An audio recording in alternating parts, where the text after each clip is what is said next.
Buenas noches, muy buenas noches, bienvenidos y bienvenidas, eso es McKinney desde Color Visión. Miren, en esta oportunidad nosotros nos vamos, como hemos hecho en las últimas semanas, pues a pasar balance a las elecciones, a los partidos políticos, hablar de la ley, la necesaria ley de partidos o analizar al detalle el poder municipal. No, vamos a algo más importante, vamos al ser occidental en general, pero de manera específica al ser dominicano, al ciudadano, la ciudadana dominicana. ¿Qué es lo que ha pasado? Que, como dicen los uruguayos, cuando nos sabíamos todas las respuestas, nos cambiaron las preguntas y nos encontramos en un mundo con mucha desigualdad, es cierto, pero que nunca había sido menos pobre que en la actualidad. Sin embargo, ya nuestro invitado me va a ayudar a entenderlo, uno tiene la percepción de que nunca al mismo tiempo había sido tan infeliz en términos existenciales el Homo sapiens. Vamos a hablar del ser dominicano con el cientista social, psicólogo, el doctor César Castellanos, que es nuestro invitado. Buenas noches. Buenas noches. Mis respetos. Bienvenido, bienvenido. Gracias. Yo oíste mis palabras iniciales, yo quiero que nos ayudes a entender qué está pasando en el mundo actual, donde hay tantos avances tecnológicos, materiales, y al mismo tiempo se percibe tanta infelicidad, insatisfacción del ser humano. Sí, yo me comprometo a que salgamos más enredados de lo que entramos, ¿no? No. Creo que pudiera aportar algunas dudas, más que aclarar estas cosas, porque es una madeja bastante complicada. Pero estoy muy de acuerdo, el mundo, el planeta, jamás tuvo tantos avances científicos, pero jamás tuvo tanto desconocimiento simultáneamente de la realidad. Probablemente desde el siglo XVII, XVIII, la humanidad apostó a la búsqueda de la verdad y la disipación de las incógnitas como forma de iluminar el conocimiento. Y nos hemos pasado 3 siglos en eso. Creo que han sido 3 siglos que nos han permitido saber muchas cosas. Okay. Pero pronto nos hemos empezado a dar cuenta con la entrada del siglo XXI que cada vez sabemos más cosas sobre menos cosas. Entonces cada vez hemos fragmentado tanto la realidad en pedacitos que nos hemos dado cuenta que cuando usted es un ultra especialista y entonces usted sabe a lo mejor cómo poner el azul de esta mesa, pero no sabe nada de este blanco, sino que usted se remite al pedacito que usted sabe de la realidad, realmente no sabe de nada, porque nos hemos dado cuenta poco a poco que la realidad es mucho más que conocer el pedacito que está delante de mi nariz. Y el ser humano, muy particularmente, y con esto concluyo esta idea, el ser humano muy particularmente es un ser que tiene que ser entendido globalmente y no podemos entender el dedo gordo del pie aparte de la nariz. Precisamente, ¿hasta qué punto tiene que ver con esto la pérdida del interés en lo humano, en la filosofía, incluso en las ciencias sociales? Las facultades de ciencias sociales se han vaciado en los últimos años. Entonces, de repente hay un pragmatismo.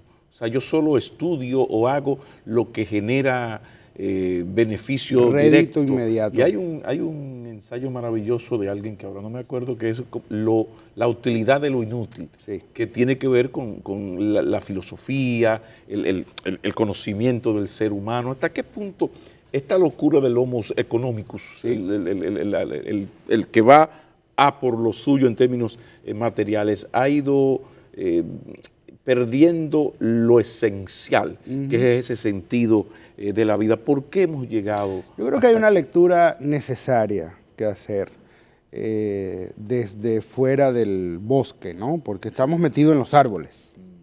Yo creo que hay que tratar de abstraerse un poco para entender el devenir histórico. Y esto que planteas del homos económicos, yo creo que es un paradigma de mediados del siglo XX para acá.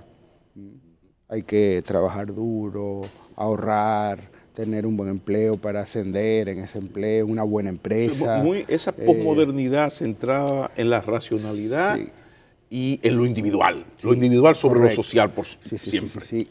Eso y la creación de una base material para ganar seguridad. Ese es un paradigma de ese homo económicos. Pero yo creo que si miramos suficientemente desde arriba del panorama, vamos a ir viendo el surgimiento de este homo electronicus o el homo virtualis, que ha cambiado el paradigma de la vida. Y poco a poco podemos ver en las generaciones que hoy día tienen 20 a 30 años de edad, un desapego absoluto, un desinterés, por ejemplo, por estar en un empleo que le proponga un futuro de 20 años allí, jubilarse. Eso no forma parte del plan de vida. Desde la lectura del Homo economicus, eso es una crisis, eso es pérdida de los valores, pero no necesariamente. Es que estamos renovando toda una serie de paradigmas y hoy día ya poseer para muchos de estos jóvenes no es una prioridad. Por eso, en lugar de comprarse un carro, crean Uber. Por eso, en lugar de tener una colección de CDs, tienen Spotify. Por eso, en lugar de tener la casa llena de cajones con álbumes de fotos, tienen Facebook. Porque es una nueva concepción de lo colectivo. Ya no es lo colectivo desde el interés marxista, probablemente, como respuesta al individualismo materialista, sino que es lo colectivo como la única opción de sobrevivir y el desapego a los proyectos de largo plazo. Lo que pasa es que tenemos 5.000 seguidores en Facebook, 110.000 en Twitter, pero no conocemos al vecino, que sí, hace un año que vive ahí al lado. Pero esa es una crisis para quienes tenemos más de 40 años, pero no es una crisis para las nuevas generaciones, porque la proximidad física no necesariamente define. ¿Y los efectos en la psicología, en la salud mental? Es un cambio. Este cambio, ¿cómo afecta estar tan cerca y a la vez tan lejos? Sí. Los efectos en la psicología. Sí, por supuesto. Yo creo que es muy importante no caer en la patologización a priori. Porque todavía vamos a esperar tiempo para ver cómo esto evoluciona más. Sin embargo, no hay duda de que estamos en la época donde tenemos la mayor cantidad de información, pero la mayor cantidad de desconocimiento a la vez, ¿no? Es decir, el problema antes era para una persona de escasos recursos, era poder estar en la biblioteca 6 horas para poder leer los libros que no podía comprar. Bueno, yo le decía a los sociólogos que estudiaron conmigo en la UAS que en verdad nosotros éramos licenciados en fotocopia. Así es. Porque uno estudiaba con los libros que un profesor que acababa de hacer un posgrado en España trajo un libro y a eso se le sacaban fotocopias. Entonces, para el lunes vamos a discutir de la página 110 a la 190. Que a su vez representaba un cambio de paradigma frente al documento mimeografiado. Exacto. Porque ya la fotocopia ya era un paso hacia adelante. Hacia el futuro. Claro. Y eso a su vez dio paso entonces a la virtualización de los documentos. Pero ahora el problema es otro, y pido tu reflexión, porque no teníamos información o muy poca. Ahora el problema es que entro a Wikipedia y pongo crisis existencial, el 1,5 millones de artículos que me salió en 0.32 segundos. Así es. ¿Cuál voy yo a leer? Y hoy hablamos de la infoxicación, o sea, es la intoxicación de mucha información, mucha de ella inservible, mucha de ella inservible. Pero eso significa que hoy día el problema no es tener información, hoy día el problema es qué hacer con esa información. ¿Y cómo elegirla? Sí, y qué hacer con ella, aunque sea mala, pero qué hago con ella. Y las destrezas del pensamiento han tenido que ir variando. ya no se trata de buscar información. Cuando alguien me pregunta, ¿dónde consigo yo información sobre tal cosa? Yo sé que tiene más de 40 años. Una persona de menor de 40 años sabe que en Google está todo y lo que no está en Google no debería existir. Entonces, digamos la forma de buscar las cosas y de relacionarse con las cosas, ¿no? Es decir, cuando la primera vez que yo le dije a alguien que me regaló un CD, además muy bonito, música que yo valoro mucho. Que antes de eso venías del casete. No, espera. Mis hijos, otro paréntesis dentro de eso, mis hijos. Tengo 4 hijos. Mi hijo mayor tiene 17 años y yo siempre me ufané de que él iba a escuchar música para niños, no música infantil. ¿Okay? Música para niños. Música para niños. No esa música para retardados mentales, una música buena, bien hecha, pero con contenido infantil. Bueno, en todo caso, eso lo escuchábamos en un cassette, en el vehículo. Y él creció con eso. Mi segunda hija, tiene 14 años, creció con la misma música que yo pasé a un CD. Sí, exacto. Yo la pasé a un CD y entonces la escuchábamos en el carro, esas mismas canciones en CD. Mi tercera hija, que tiene 6 años, pasamos esos mismos músicas del CD a un MP3 para ponerlo en el vehículo. Y mi hija, que tiene 2 años, está escuchando las mismas canciones por Bluetooth desde el celular que ella misma pone al vehículo. Y lo más terrible es que en 4 años, no sé si vas a tener el quinto hijo, habrá que escuchar esto. No voy a tener el quinto hijo, de otra manera. Pero algún sobrino lo escuchará por aquí, así como tocar el dedo. Vamos a una pausa. Cuando retornemos, algo que marca mucho estos tiempos y afecta mucho la vida del ser occidental en sentido general y al dominicano en los últimos años especialmente, que es el tema de la inseguridad, la sociedad del miedo en la que increíblemente nos vamos convirtiendo los dominicanos, la sociedad dominicana, y ese tema de la incertidumbre. Después de la pausa continuamos esta conversación con el doctor César Castellanos. Ya regresamos.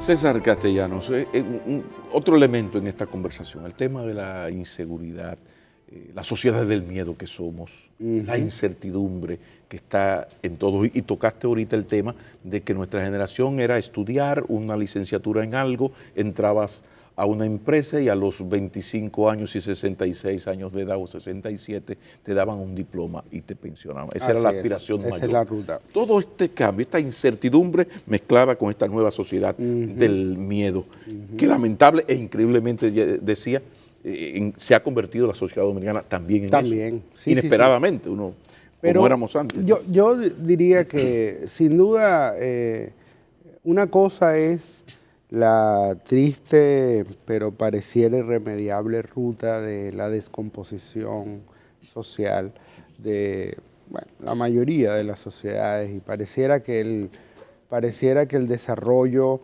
económico no es posible sin que traiga consigo el lastre de la desvalorización de algunas cosas. Pero una cosa es esa y otra cosa es la construcción de la sociedad del miedo.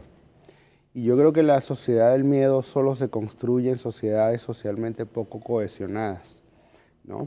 El miedo es una manera de responder disfuncionalmente ante amenazas. Las sociedades que son más cohesionadas, más movilizadas, más conscientes de que son un cardumen y una manada, y no son sujetos sueltos y aislados. Cuando una sociedad es un cardumen frente al peligro creciente que trae la delincuencia, se compacta y responde como colectivo y busca soluciones colectivas, y en lugar de entrar en pánico, entra en franca reflexión, debate y resolución. Entonces, digamos, la sociedad del miedo es la consecuencia de que se ha desgarrado el hilo social, el tejido social, producto de otra circunstancia que es la que es realmente grave, que es la desmovilización social, que es la individualización como respuesta. No existe absolutamente ninguna experiencia exitosa en la biosfera, en la naturaleza. No hay una experiencia que se pueda mostrar como exitosa donde las soluciones individuales sean la respuesta. Es decir, las especies que no han logrado generar respuestas colectivas y colectivismo como forma de convivir, sí, y cooperativismo en lugar de competencia, sí, son especies que se han extinguido. Pero eso es grave lo que tú estás diciendo para la sociedad dominicana, porque uno de los graves problemas de la sociedad dominicana, amén de nuestro nivel de pobreza y la gran desigualdad, tiene que ver no solamente, perdón, con estos aspectos, sino con algo que es sumamente, que llama poderosamente la atención, y es la dificultad que tiene el ser humano, la sociedad, la familia, para recibir lo colectivo. Entonces, sí, la misma sociedad te va llevando a lo individual. Yo siempre digo que cada... para percibir como colectivo. Pero que cada familia aquí es la CDE, claro, cada familia es el Ministerio de Salud Pública, es el Ministerio... O sea, hay una individualización de todo, lo que entonces agravaría... Es el feudo. En el caso dominicano agravaría la situación. Sí, sí, sí, es una involución hacia el feudo. Es decir, nosotros tenemos, cada casa es un feudo, con su propia energía eléctrica, su propio sistema de agua, su propio sistema de seguridad, su propio sistema... Es decir, su propio sistema de transporte. Es decir, cuando vemos que nuestras escuelas tienen como un valor y como una práctica que exhiben con orgullo, premiar al mejor estudiante, eso significa que están haciendo inmensamente feliz a uno e inmensamente infelices a 39 en cada curso.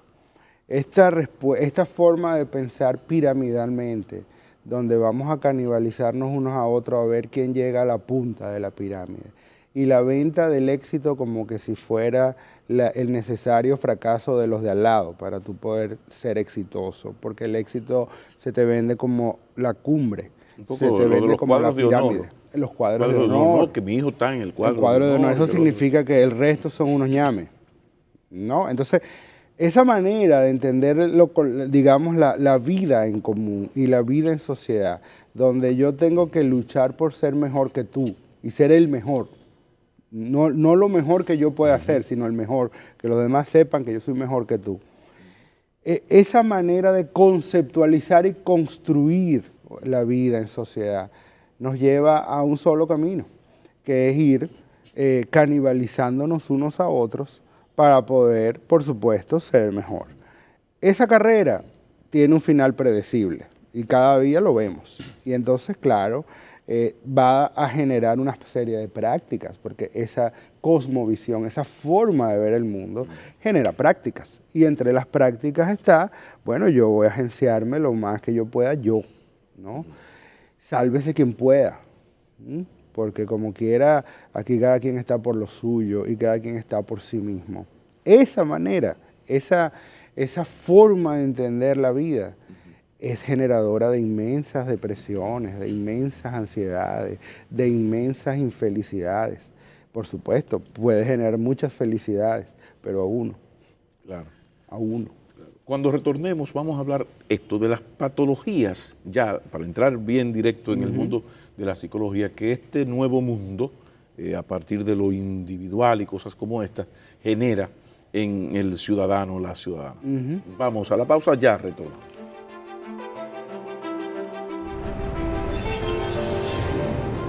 Cuando no logran insertarse en las nuevas tendencias y se sienten desubicados, están muy orientados al deber, entonces se llenan de culpa.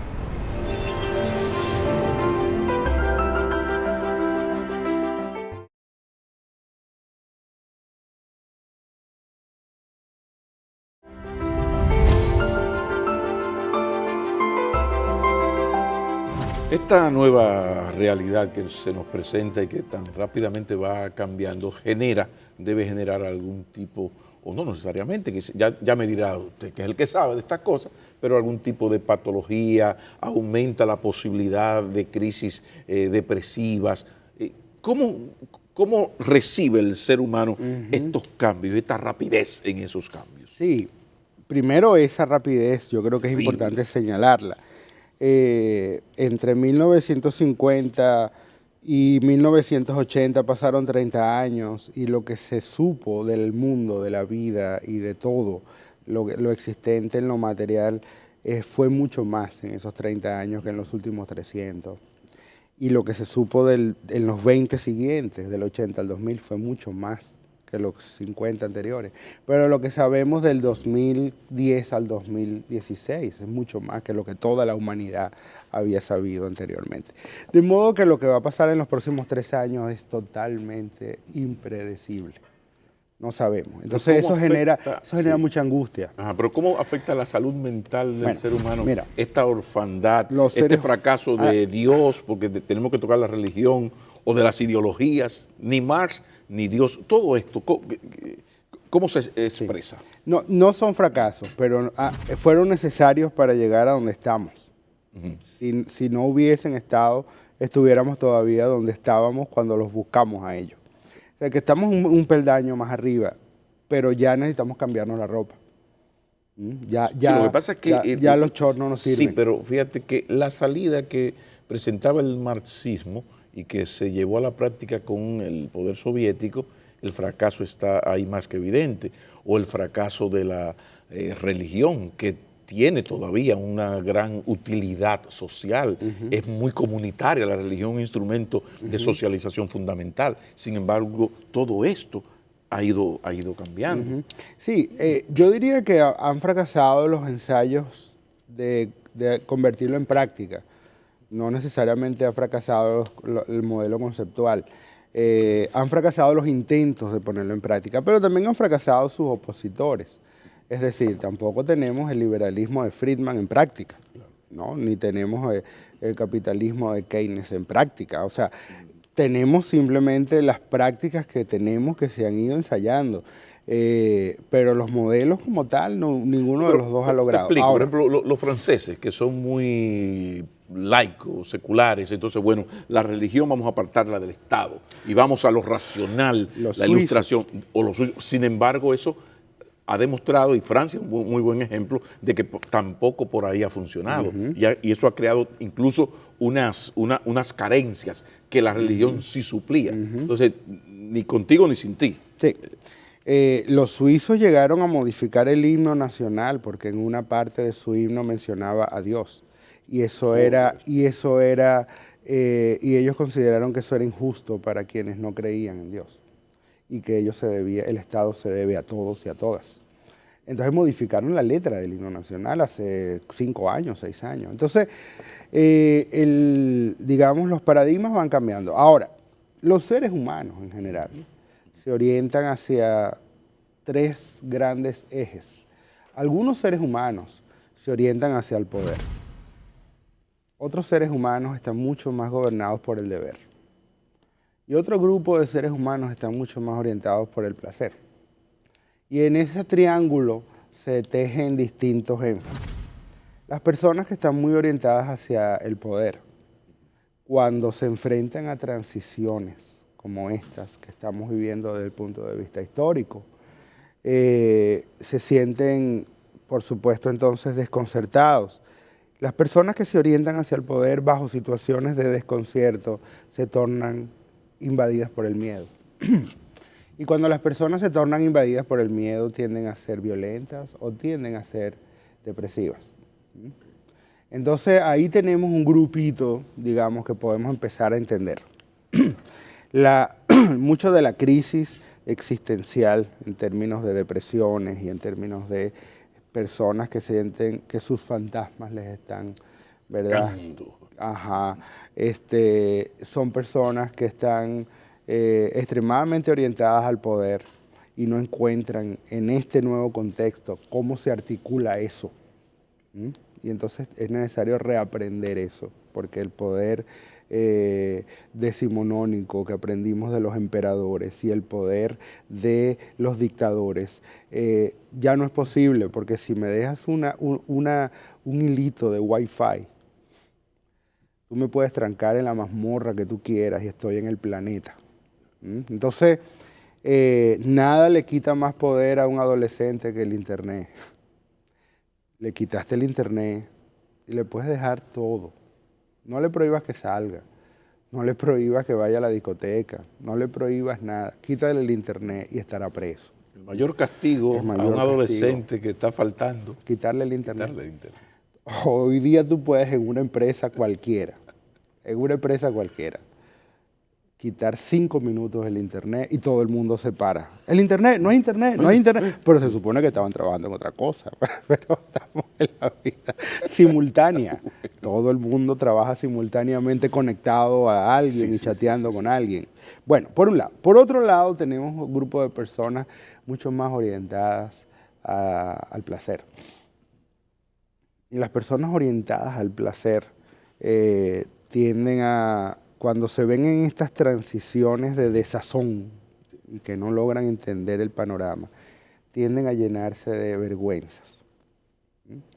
Y las vergüenzas paralizan. Y las personas llenas de vergüenzas o se ensimisman o se intentan demostrarle al contexto que no tienen vergüenza y entonces cometen excesos. Y entonces tenemos este grupo de personas cometiendo excesos para demostrarle a la humanidad que ellos no son lo que parecen ser. Ahí tenemos otro grupo que tiene una forma de expresar socialmente su desarticulización. Y un tercer grupo que es el grupo de personas orientadas hacia el deber ser. Las personas orientadas hacia el deber, cuando entran en estas crisis de desarticulización, que no se logran articular a los nuevos paradigmas, cuando no logran insertarse en las nuevas tendencias y se sienten desubicados, están muy orientados al deber, entonces se llenan de culpa. Entonces la culpa se convierte en el eje que les controla. Y las personas controladas por la culpa son personas que viven hiriendo mucho a los otros. Son personas que viven hiriendo a los otros o hiriéndose a sí mismos. Y me imagino que con la depresión muy cerca siempre, ¿no? Y siempre ahí de hermana, como decía Beltrán, o la soledad. ¿no? Entonces, en ese momento, la soledad y la culpa, ¿no?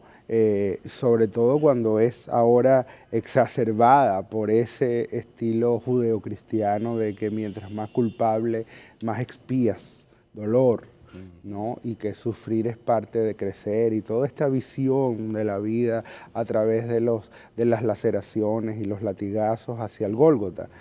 Esta forma de vivir también genera tremendos desazones y nos va psicosocialmente construyendo seres humanos que les da mucha dificultad articularse en un proyecto colectivo. Entonces, llegamos donde yo quería llegar y vamos a tomar la última parte de esta entrevista para hablarlo. Es qué hacer como ciudadanos, qué hacer como padres, qué hacer como esposos, qué hacer entre los amigos. O sea, ¿qué hacer? Esta es la realidad. Esto es lo que hay. ¿Qué podemos hacer por nuestra salud mental ante esta nueva realidad que se nos ha presentado? Ya regresamos y continuamos esta conversación con el doctor César Castellano.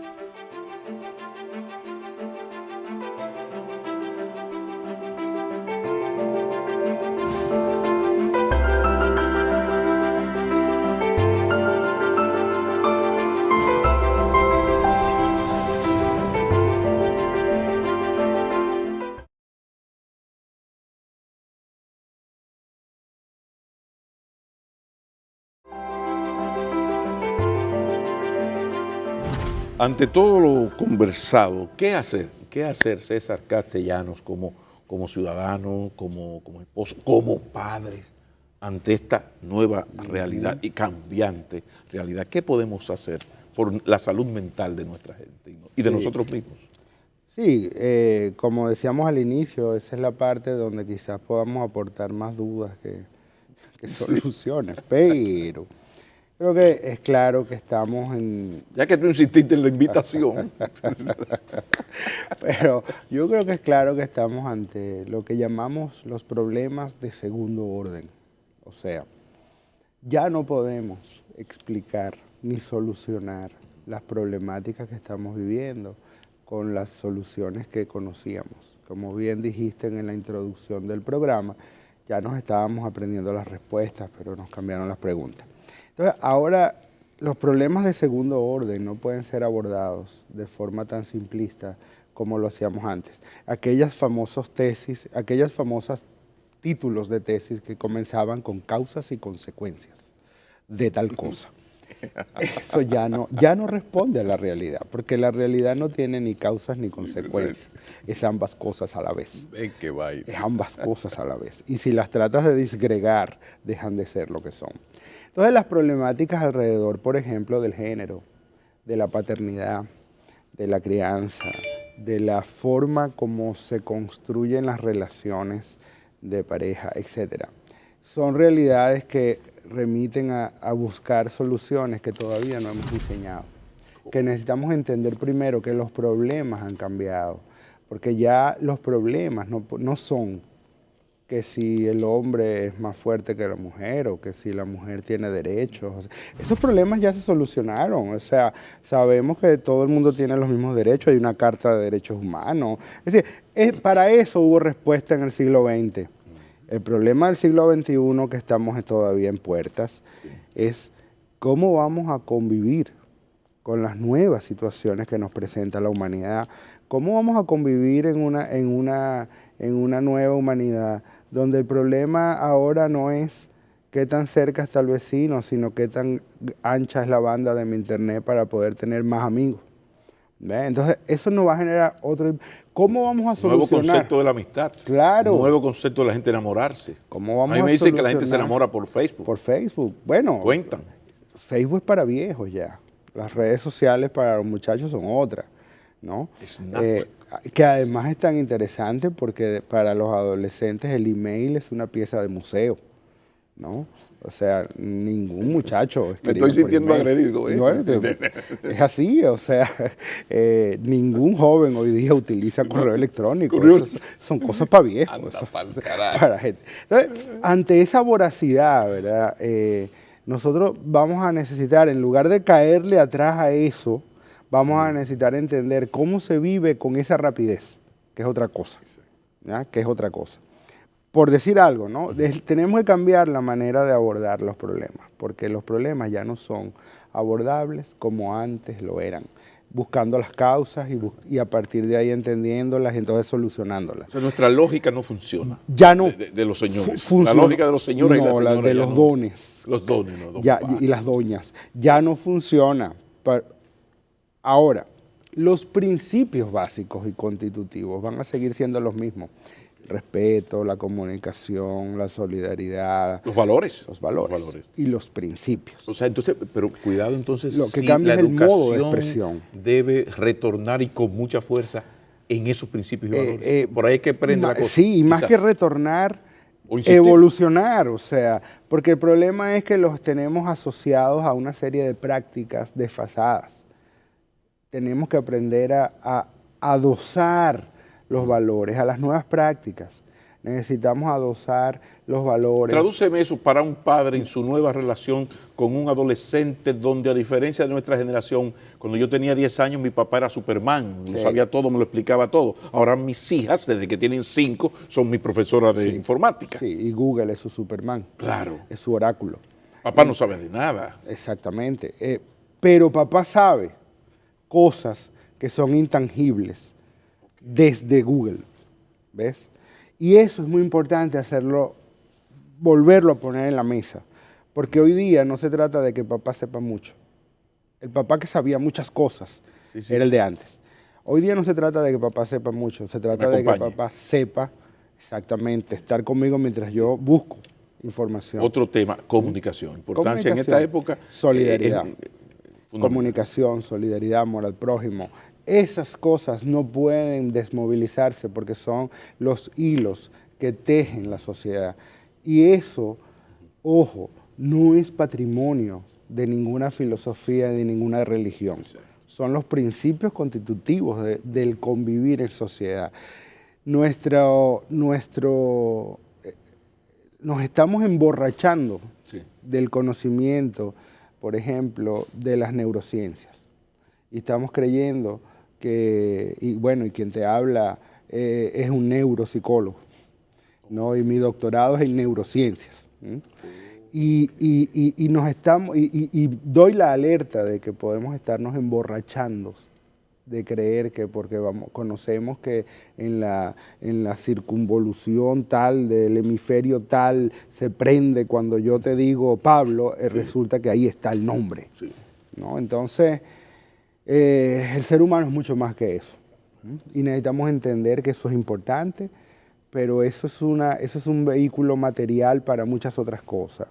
Es el sustrato biológico de muchas otras cosas. Tú me estás diciendo que ahora como nunca el padre, que ya no es el gran oráculo, tiene que insistir en esos valores de solidaridad, de estar más cerca de sus hijos, de mejorar dentro de todo lo posible la comunicación. Sembrar las columnas que van a sostener a este joven. El criar un hijo hoy día tiene mucho más que ver con crear una zapata fuerte, más que otra cosa, porque el resto se lo va a dar el entorno. La información se la va a dar el entorno. El padre da la formación. Lo que pasa es que esto, la misma sociedad lo ha afectado mucho, porque el papá se va a las 7, es imposible que vaya a almorzar al mediodía, llega a las 7 de la noche, 8 o 9, y cuando viene a ver no hay esa comunicación. Aquí hay sectores, matrimonios de clase media, que han buscado la manera de que aquí hay que hacer 1 o 2 comidas juntos como familia, por lo menos una a la hora que sea, desayuno, comida, cena, pero la sociedad, la realidad socioeconómica no le permite a un clase media baja hacer eso. Difícil la cosa. Diría que lo importante es que cada sistema familiar encuentre esos espacios, sea alrededor del almuerzo o otro, porque hay familias donde no se come cuando diga el reloj, se come cuando hay hambre, o se come cuando se puede. Entonces, lo importante es que encuentren en el marco de sus propias dinámicas esos espacios. Las redes no son buenas. Por ejemplo, tú con tu familia, tener en WhatsApp el grupo de las Paolas. Entonces tú puedes ahí... Las redes son buenísimas. Porque no, perdona, perdóname, espérate. Y la nueva familia en esta sociedad de divorciados. ¿Cómo hacer cuando ya papá no está en el día a día, vive con la mamá o la niña vive con el papá? O sea, ¿cómo se puede sobrellevar esto en esta época con estas redes?